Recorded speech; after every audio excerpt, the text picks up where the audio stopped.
கர்த்தருடைய நாம மகிமைப்படுவதாக. ஆண்டவரும் அருமை இரட்சகருமாகிய இயேசுவின் நாமத்திற்கு மகிமை உண்டாகட்டும். இந்த நாளிலே தேவன் நம்மோடு கூட பேசும்படி பரிசுத்த ஆவியானவர் எங்களோடு பேசுங்க. இயேசுவின் நாமத்தின் பிதாவே. எடுத்து வாசிப்போம். 1 ராஜாக்கள் 17ஆம் அதிகாரம், அதுல 9ஆம் வசனத்தோடு வாசிப்போம். 1 ராஜாக்கள் 17:9. நீ எழுந்து சீதனுக்கு அடுத்த சாரிபாத் ஊருக்கு போய் அங்கே தங்கியிரு. உன்னை பராமரிக்கும்படி அங்கே இருக்கிற ஒரு விதவைக்கு கட்டளையிட்டேன் என்றார். என்ன பண்ணாராம்? கட்டளையிட்டாராம். யாருக்குங்க? ஒரு விதவைக்கு.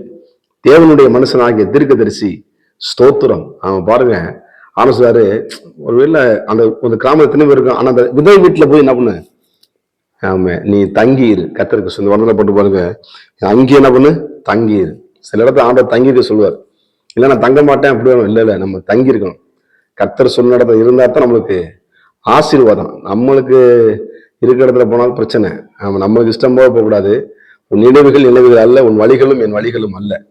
கர்த்தருக்கு மகிமை உண்டா. அப்ப ஆண்டவர் சொன்ன இடத்துல தங்கி இருக்கும் பொழுதுதான் விதவைக்கு ஒண்ணும் இல்லைன்னா கூட, ஆனா யாரை கொண்டாலும் போஷிக்க வல்லமையுள்ள தேவனா இருக்கிறார்.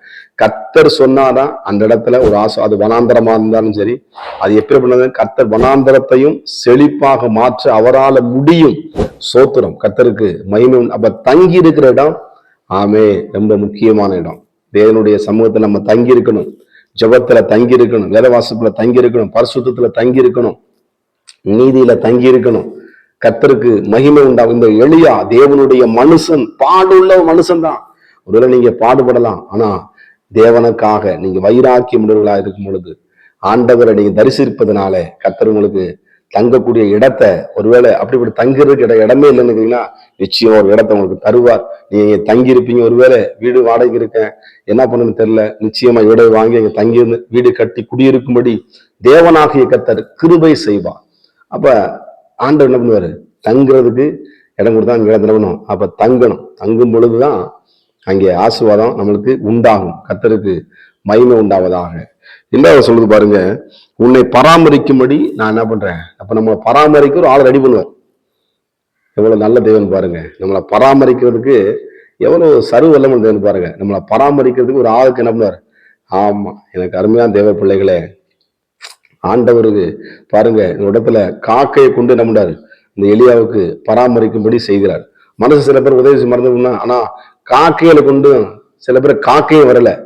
காக்கை வரல, மனுஷன் யாரும். கர்த்தரே உதவியா இருப்பார். கர்த்தரே உங்களுக்கு ஆதரவா இருப்பாராக. கர்த்தரே உங்களை பராமரிப்பாராக. கர்த்தரை இதுவரை உங்களை நடத்தி வந்த தேவன் இனியும் நடத்த வல்லமுள்ள தேவனாக கர்த்தர். அருமையான தேவ பிள்ளைகளே, இந்த மாதிரி சாரிபாத் உதவி போல எத்தனையோ பிள்ளைங்க இருக்கிறாங்க.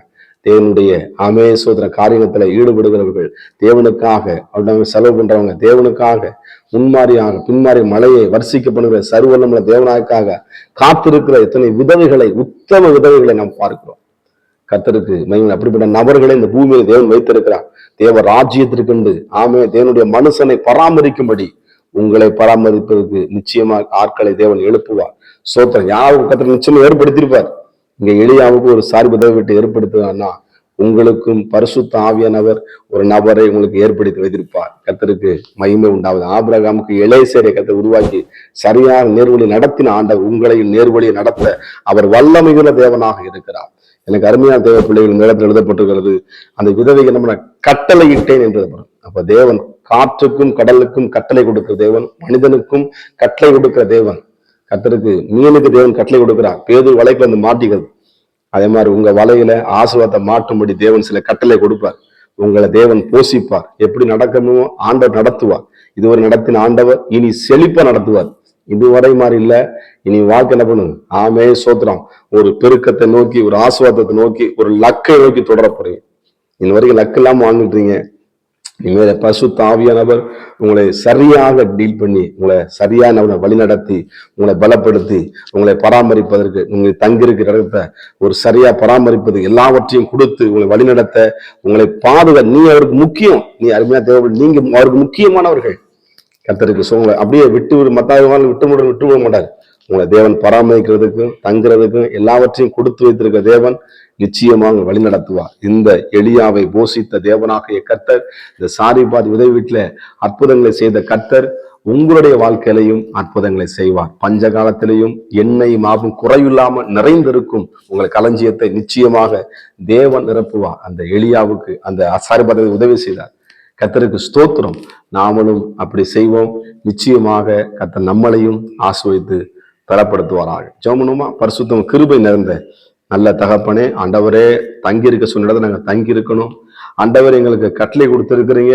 ஆண்டவரே, உலகமெங்கும் போய் சர்வ சிட்டிக்கு சுவிசேஷத்தை பிரசங்கங்கள் என்று கட்டளை கொடுத்திருக்கிறீங்க அப்பா. நாங்களும் அந்த சுவிசேஷத்தை சொல்ல ஆண்டவரே சோத்திரம் அப்பா. அதுக்கு ஆண்டவரே, அதுக்கு தேவைகளையும் கர்த்தர் நீ ஆச்சரியமாய் சந்திக்கிறீங்கப்பா. அதே போல நம்முடைய பிள்ளைகளுடைய தேவைகளை ஆச்சரியமாய் சந்தித்து வழிநடத்தும்படியாய் செபிக்கிறேன்ப்பா. ஆண்டவரே, நீரே பிள்ளைகளுக்கு ஆதரவாய் இருப்பீராக. பலப்படுத்துங்க இயேசுவின் நாமத்தின் பிதாவே, ஆமென். God bless you. கர்த்தர் உங்களை ஆசீர்வதிப்பாராக.